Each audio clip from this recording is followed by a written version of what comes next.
Greetings and welcome to another Warhammer Underworlds Warband review. Today I'm reviewing the Sons of Velmorn deck that comes in the Gnarlwood box set. Before I get into things, thanks goes to Games Workshop for providing this to review for free. As always, I aim to remain honest, impartial and constructively critical. But with that out of the way, please remember to like and subscribe as well as comment. Let me know what you thought of the Warband in the video. And if you want, I've got a Discord you can check out in the episode description below, as well as a Patreon if you want to give me some more support. But yeah, today I'm going over the new Death Warband that comes in the comes in the Warhammer Underworlds Gnarlwood box set. So let's get into it. So for the miniatures, you know, you've got a 5 fighter kill team, so it kind of puts like in the average, like in the middle ground for Warband size. So it should be able to do a mix of holding objectives and, you know, fighting and having a decent presence on the board. They're a Death Warband and they represent the Graveguard and they look amazing. They're really cool. Really, like when it comes to like skeleton like warbands, Warhammer Underworlds really does well with them. I think my favorite miniature has to be the really big guy, just because he's so huge. Like he's almost an ogre as a skeleton. Otherwise they come in the, like, you know, the standard bone plastic sprue. They go together okay. You just have to be really fragile, like really careful, because they're quite fragile. Like I broke my leader's arm, so just be careful. But otherwise they're pretty neat. I'll try and show them, like, there we go. Pretty solid, really cool. But yeah, with that out of the way, let's get on to the fighter cards. So your leader is King Morlach Velmorn. He has free movement, 1 block, 4 wounds. He has an attack action, which is a range 1, 2 smash, Grievous with 2 damage. He inspires when an attack action results in a critical hit if this fighter was the attacker or supported by the attacker. What an amazing inspire condition. Once again, Games Workshop doing their best to win me to their side. Really, really good. I think this is definitely one of the best inspire conditions in the game. He has the Deadly Command ability, which is a reaction. After this fighter's activation, give this fighter 1 command counter. While this fighter has 1 or more command counters, it's supporting each friendly Graveguard. Clear all these at the end of the action phase, which is, you know, a nice way to gain supports. Velmorn Inspired is movement free, 2 block, 4 wounds, and he goes up to 3 damage, otherwise unchanged. Really nice to get this guy inspired because, well, he does more damage. Helmar the Hewer is a Graveguard. He has the White Axe, which is range 1, 2 fury, 1 damage with Grievous. Movement free, 1 block, 3 wounds. Same inspire condition and has Sibling Rivalry, which is a reaction. After the final power step of the round, inspire 1 friendly fighter that has this ability. So a nice way to guarantee inspiration. Helmar Inspired basically just goes to 3 fury and 2 damage with crit shield up. So when he rolls a crit to attack, he gains a guard token, and he also has inbuilt cleave. So obviously really good to inspire. Marshal Folk Velmorn has the same profile and is exactly the same. When he inspires, he just goes to 3 fury with 2 damage. So, and the same shield up ability, which is all right. Sir Jedran Falseborn is movement free, block 1, 5 wounds with a Great Tomb Blade, which is range 1, 2 fury, 3 damage, and just the same inspire condition. While inspired, he goes to 2 smash, 3 damage, and has Slayer. You can reroll 1 attack dice in the attack rolls of this fighter's attack action that targets a large fighter. And Sleepless Sentinel, while this fighter is adjacent to a friendly fighter, this fighter supports that fighter. So really key to inspire him as soon as possible. Really, like, he's quite risky uninspired, but when he's inspired, he's a beast. Then you've got Thane, 4th and last of the Graveguard. He has his White Blade, which has range 1, 2 fury, 2 damage with trip. And trip, when you just stagger the target. So I don't know why I just gave it stagger. While inspired, his Great White Blade goes to 3 fury, 2 damage. And he has a Scything attack, which is 3 fury, Scything, Grievous 1. So decent to inspire against hordes. Now we get to the objective cards, and before we continue, all these pictures were taken by Aman from Path to Glory. Does amazing Warhammer Underworlds content, and he's a really good dude. You can check out his website, Patreon, podcast, and YouTube. He'd scanned in all of these, so it's all his work because he does much better pictures than me of cards. So yeah, Now we go into Absolute Monarch, which is a surge. Scores this immediately after an activation if a friendly leader is the only surviving leader. It's okay, not that great. Clinical Efficiency, Surge Hybrid, scores this immediately after a friendly fighter's attack action that took the target out of action if you dealt precisely enough amount of damage to take that out of action, or you resulted in a critical hit. Really, really good. An amazing card. It's like precise use of force, or just roll a crit. So good. Dispassionate Slaughter, scores an end phase if there are more enemy fighters out of action than are surviving enemy fighters. It's okay. Hereditary Claims is a dual. Score this in the end phase if your warband holds 2 or more objectives and one of those isn't in your territory for 2 glory. That's pretty solid. House Eternal, Surge, score this immediately after you give a friendly fighter a raise counter. Not bad. Inevitability itself is a dual. Scores an end phase if there are 1 or fewer surviving enemy fighters and there are 2 or more surviving friendly fighters. For 3 glory, it's okay, but not really great. I wouldn't run this. Martial Lord is a surge. Score this immediately after a friendly leader's attack action that takes the target out of action. Pretty good. Morbid Majesty, score this in end phase if 3 or more surviving friendly fighters are inspired. For 2 glory, it's not bad. You know, quite tempted to run this. Protected Inheritance is a dual. Score this in end phase if your warband holds 1 or more objectives in your territory and 2 or more enemy fighters are out of action. Really good. Like this for 2 glory. Regal Riposte is a surge and hybrid. Score this immediately after a friendly fighter's attack action if you take an enemy fighter out of action if that fighter has no charge tokens, or that friendly fighter has no charge tokens, or that enemy fighter had 1 or more charge tokens. Really good. Really, really good. Relentless Unity, surge hybrid. Score this immediately after an attack action if that friendly fighter was supported and failed, or that was made by a supported friendly fighter and succeeded. Really good, and plays to the strengths of the warband. Vying for Favor, scores an end phase if each surviving friendly fighter has 1 or more move and charge tokens. It's okay, but you do have 5 fighters, so not the best. For Gambits, we have Deadly Maneuver. Is a maneuver card. It's a reaction. Play this after a friendly fighter's attack action after the declare attack action step. When you do, you can remove 1 command counter from your leader, choose 1 friendly fighter other than the attacker, and push that chosen fighter 1 hex or up to 3 hexes if you removed a command counter.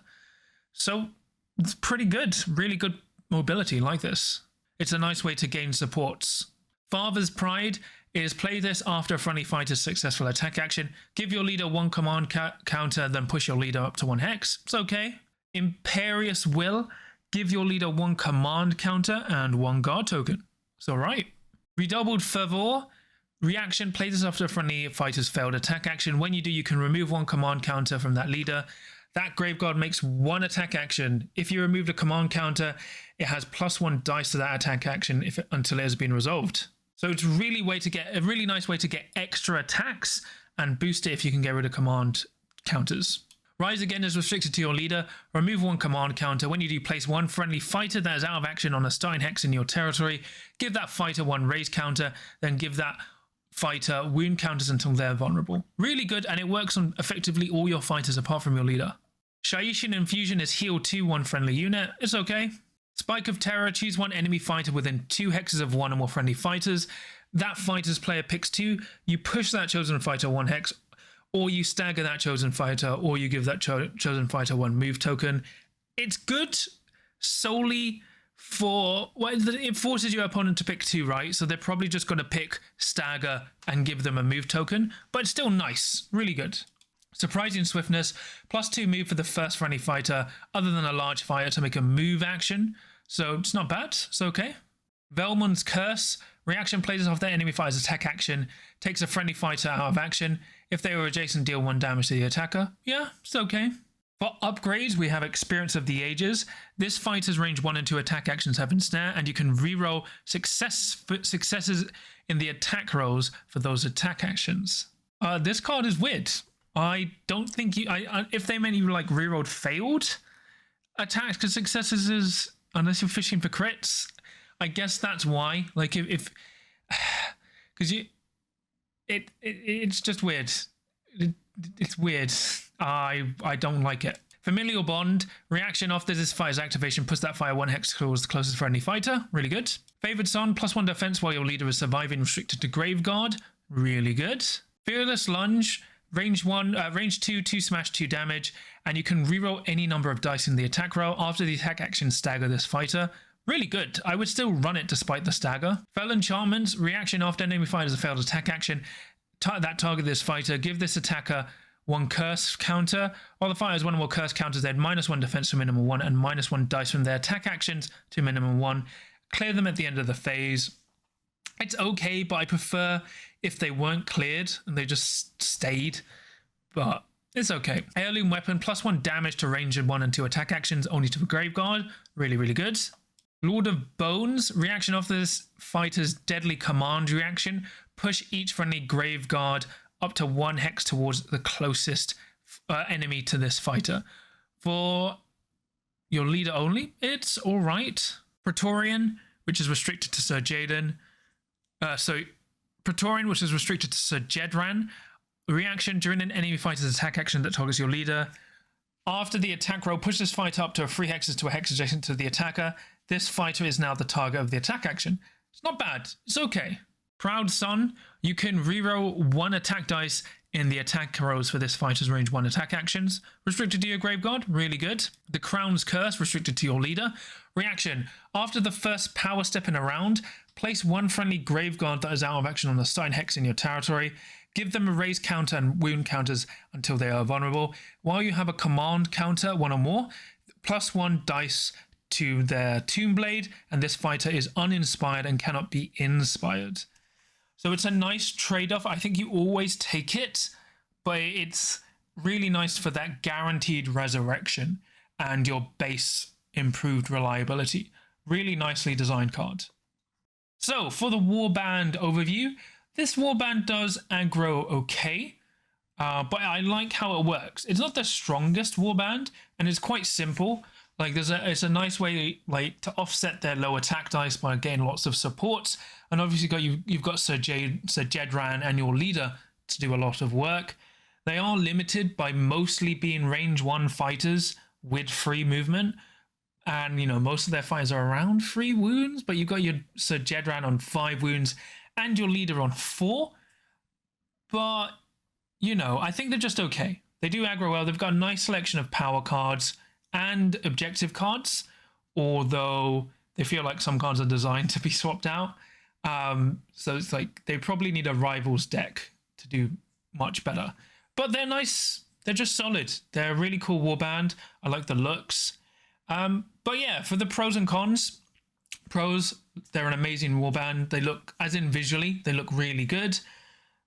They've got some nice faction cards. They really fit their theme of being an aggressive warband that kind of holds the mid-board in terms of holding basically the middle of the board, between both players. I like how they work. And they've got some nice balance designed around resurrection and providing supports. For the cons, they are still quite slow. They're range 1 with free movement generally. And while I love their Inspire condition, it's not the most consistent thing. But that's pretty much it. Overall, would I recommend this warband? Yeah, I think it's good for new players. Not too complex, but some depth. Just a bit fragile in terms of building. But they're an okay warband. I think they're pretty cool. Usually death warbands are quite broken. Hopefully there's no way to break these guys. But really like it. Really fun warband, thematic, and they have the best Inspire condition in the game. Well, what's not more to love? They love crits like me. They're after my own cold dead heart, just like them. But that's pretty much it for the review. Once again, thanks goes to Aman for all the pictures of the card. Remember, you can check him out on Path to Glory down in the episode description below for his podcasts, YouTube, and website. And remember, if you want, you can buy this warband from Element Games in the Gnarlwood box by checking out my affiliate link in the episode description below, which will net you a 15 to 25% discount while at no additional cost to yourself and helping to support me and the channel. And yeah, if you want, please remember to like and subscribe as well as comment. Let me know what you thought of the video. Do you agree or disagree? What's your thoughts about this warband? If you want, I've got a Discord you can check down in the episode description below, as well as a Patreon if you want to give me some more support. So yeah, I'll quickly go on and thank my patrons. So for my Adepts of the Crit, I have Sam, Tarun, Kenzie, John Thomas, Dave, Daniel, Average Joe 27, Adzik, and then for my Veterans of the Crit, I have Sam Joe. So thank you so much. Really helps support the channel and I appreciate it so much. But yeah, that's it. One of my reviews for this warband. Remember, you can check out the article version in the episode description below. And if you want, I've launched reviews for the Chaos Warband that comes in this as well as the core set as a whole, which you can check out on my YouTube page. But that's pretty much it for me. Nice short warband. Like, there's nothing too crazy to go over. I think they're pretty neat, pretty fun. Definitely going to paint some up. They're really neat. They're just really cool Graveguard. But yeah, so until next time, no matter how many undead commands you're receiving, remember, there's always a chance to win as long as you can roll a crit.